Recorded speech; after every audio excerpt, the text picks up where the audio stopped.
Assalamualaikum warahmatullahi wabarakatuh. Kami daripada Kumpulan 2 ingin membentangkan tajuk intervensi kami iaitu intervensi kaunseling dalam menangani tekanan emosi dalam kalangan pelajar.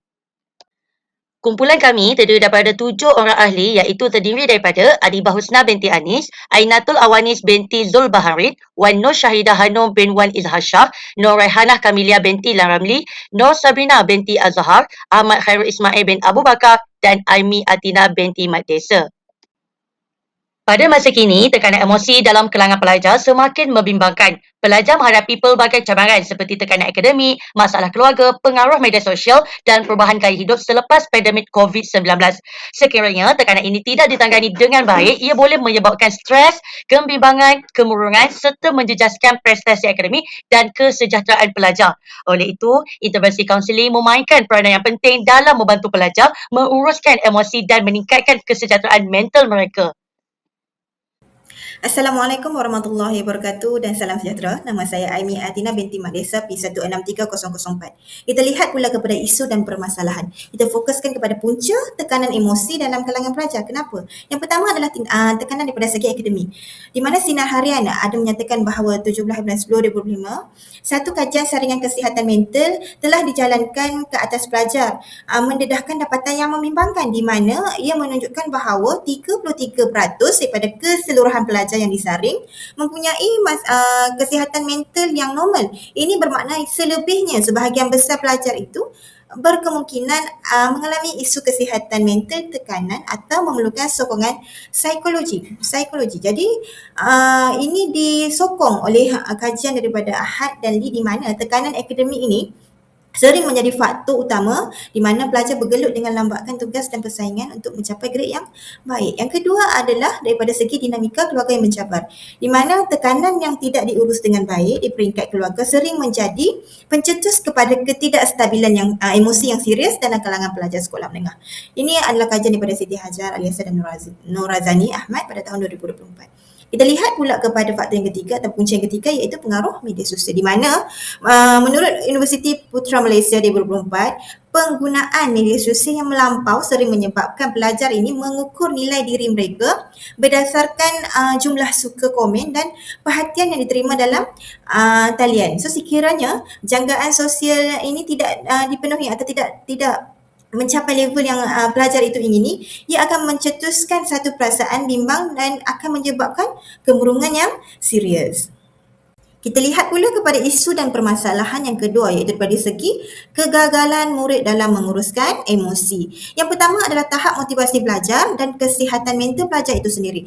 Di mana Nadira Halim pada tahun 2024 menyatakan bahawa gangguan terhadap pembentukan emosi, motivasi psikologi dalam diri pelajar boleh menyebabkan mereka hilang pergerakan untuk belajar ataupun mencapai kejayaan. Kegagalan mengawal emosi negatif ini akhirnya akan memberi kesan buruk kepada kesejahteraan pelajar sekolah itu sendiri. Di mana emosi ini tak stabil, dia akan menurunkan tahap keinginan mereka untuk terus berusaha dalam bidang akademik lah. Yang kedua ialah daripada segi kegagalan mengurus masa dengan baik.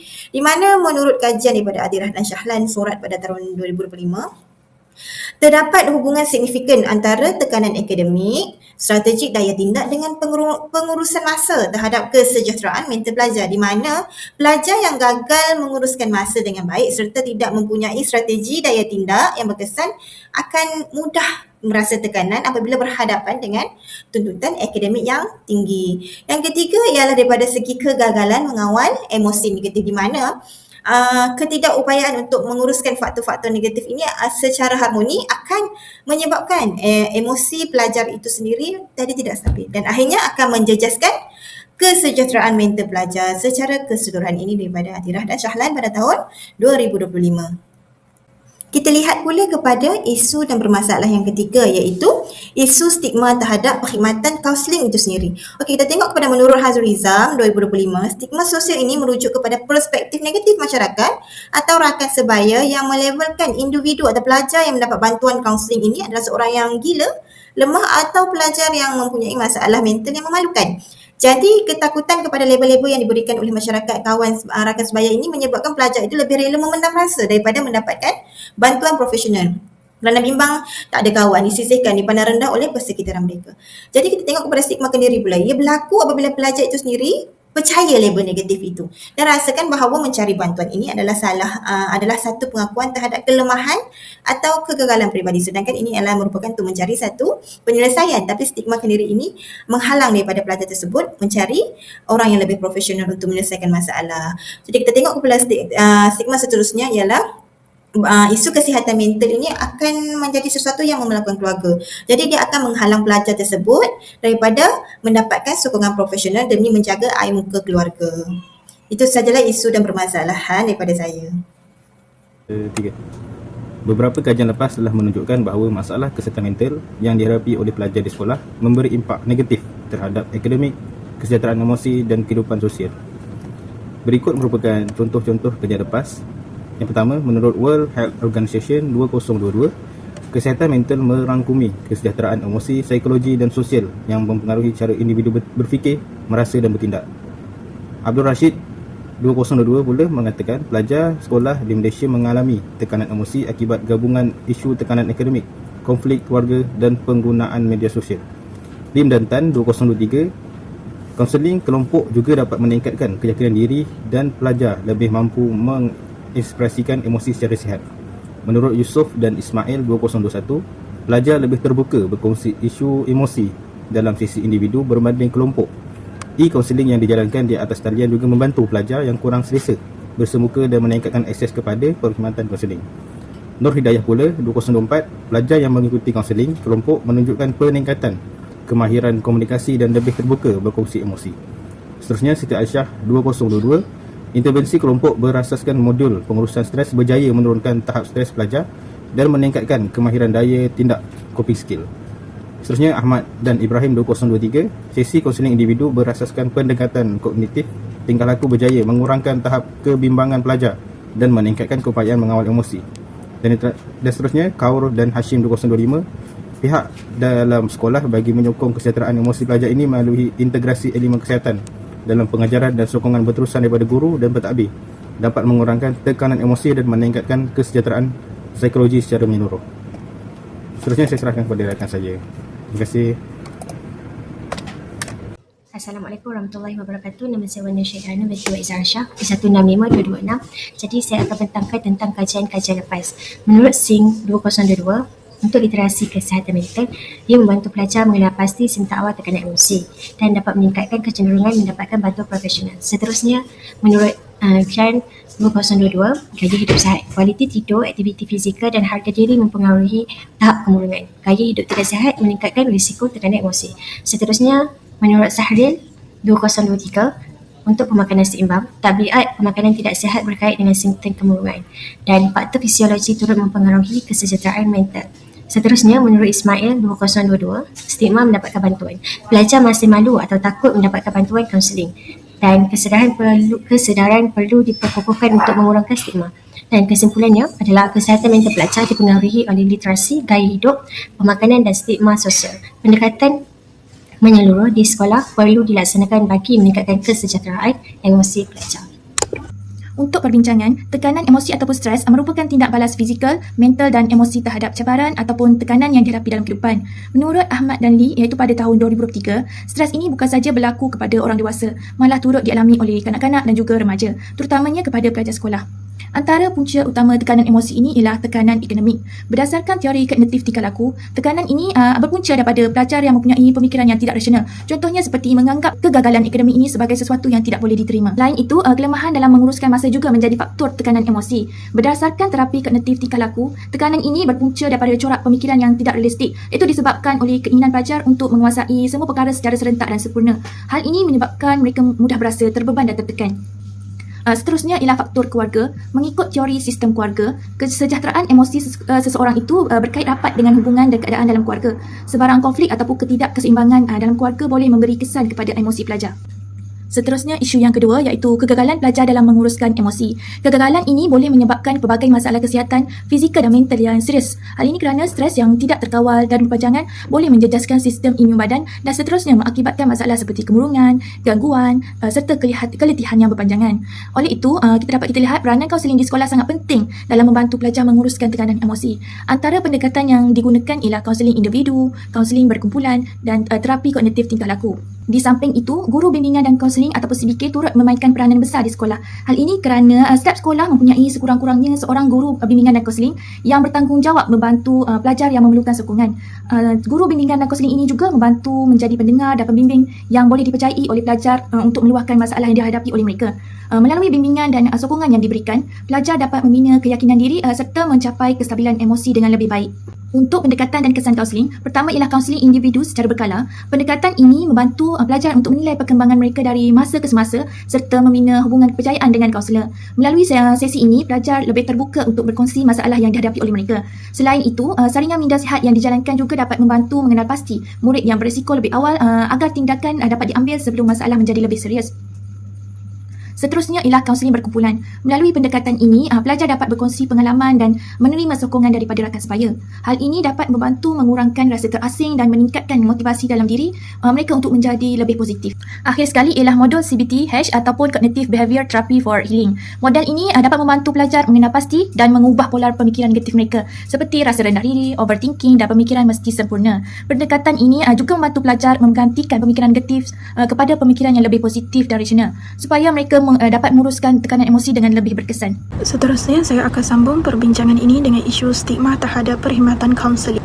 Stigma terhadap perkhidmatan kaunseling merupakan salah satu faktor utama yang menghalang pelajar daripada mendapatkan bantuan bagi menangani tekanan emosi yang dialami. Antara intervensi kaunseling yang boleh dilaksanakan bagi menangani isu ini ialah: yang pertama, membina hubungan positif antara kaunselor dan murid. Hal ini dapat mewujudkan rasa percaya, selamat dan selesa dalam diri pelajar ketika sesi kaunseling. Pendekatan terlalu formal boleh menyebabkan pelajar takut atau tertekan. Oleh itu, kaunselor boleh menggunakan pendekatan yang santai seperti sesi santai bersama pelajar, aktiviti interaktif atau program mentor-mentee. Melalui program seperti ini dapat meningkatkan tahap kepercayaan pelajar terhadap kaunselor serta mengurangkan stigma awal terhadap perkhidmatan kaunseling. Yang kedua, melalui kaunseling individu dapat memberikan peluang untuk meluahkan perasaan dan masalah dalam suasana yang privasi dan selesa, di mana kaunselor boleh menggunakan teknik empati, penerimaan tanpa syarat, mendengar secara aktif dan refleksi perasaan. Melalui pendekatan ini, tekanan emosi pelajar akan berkurang kerana mereka berasa dihargai dan difahami. Secara tidak langsung, pendekatan ini dapat mengurangkan stigma kendiri yang menyebabkan pelajar takut untuk berkongsi masalah kerana mereka mula melihat kaunseling sebagai satu bentuk sokongan bukannya tanda kelemahan diri. Akhir sekali ialah program kesedaran kesihatan mental.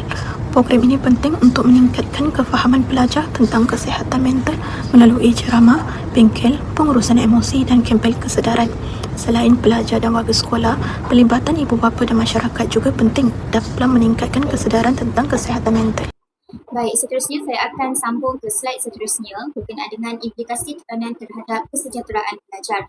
Untuk implikasi, ia terbahagi kepada 3 faktor lah. Yang pertama, tekanan akademik, yang kedua, tekanan keluarga dan yang ketiga, tekanan sosial.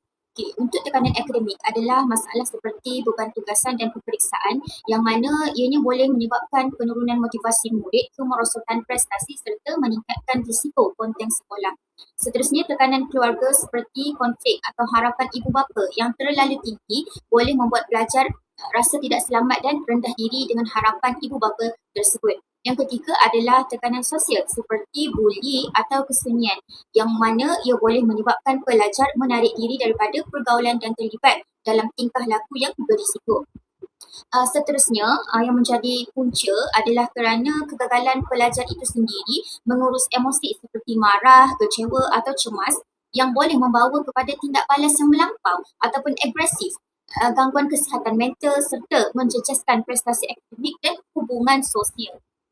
Seterusnya, stigma negatif terhadap kaunseling menyebabkan pelajar enggan mendapatkan bantuan kerana takut dilabel lemah ataupun gila. Sikap ibu bapa dan guru yang memandang remeh peranan kaunseling itu sendiri juga akhirnya boleh membawa kepada krisis seperti cubaan membunuh diri atau keciciran sekolah.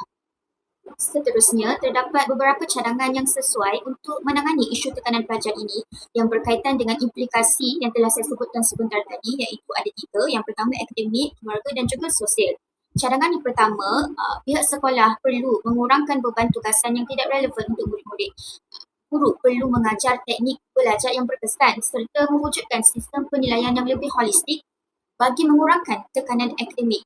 Yang kedua, sesi bimbingan kepada ibu bapa perlu diadakan supaya mereka tahu cara macam mana untuk menyokong anak tanpa memberi tekanan yang berlebihan dalam konteks kekeluargaan. Yang ketiga, program mentor. Program mentor rakan sebaya dan aktiviti pembinaan pasukan dapat dilaksanakan bagi mengurangkan rasa terpinggir akibat tekanan sosial yang dihadapi oleh para murid. Seterusnya, sekolah boleh memasukkan modul literasi emosi dalam kurikulum untuk membantu pelajar mengurus emosi dengan lebih baik. Yang kelima, guru sendiri perlu dilatih menjadi responden pertama emosi murid-murid serta sekolah perlu menyediakan ruang tenang dalam sekolah dan aplikasi kesihatan mental mesra pelajar. Seterusnya, kempen kesedaran boleh dianjurkan dengan testimoni pelajar yang mendapat manfaat daripada kaunseling perlu digiatkan dengan lebih luas bagi menghapuskan stigma terhadap kaunseling itu sendiri. Dan yang terakhir, kaunseling perlu dinormalisasikan sebagai sesi berkala untuk semua pelajar dan juga kaunselor perlu melibatkan diri secara aktif dalam aktiviti sekolah seperti mingguan ataupun bulanan. Sebagai kesimpulan yang boleh saya lakukan, tekanan dalam kalangan pelajar ini sebenarnya merupakan isu yang kompleks yang berpunca daripada faktor akademik, keluarga dan juga sosial, ditambah lagi dengan kelemahan pengurusan emosi dengan baik serta stigma terhadap kaunseling untuk membantu murid keluar dari masalah-masalah ataupun penyakit mental. Oleh itu, pendekatan secara menyeluruh yang melibatkan pengurangan punca tekanan, latihan kemahiran emosi sejak awal dini dan normalisasi perkhidmatan kaunseling amat diperlukan untuk masyarakat dan generasi sekarang ini. Dan tambahan pula dengan komitmen padu daripada sekolah, keluarga dan masyarakat, pelajar ataupun murid dapat membesar dengan sihat dari segi mental dan emosi. Itu sahaja daripada kumpulan kami. Sekian, wabillahi taufiq wal hidayah. Wassalamualaikum warahmatullahi wabarakatuh.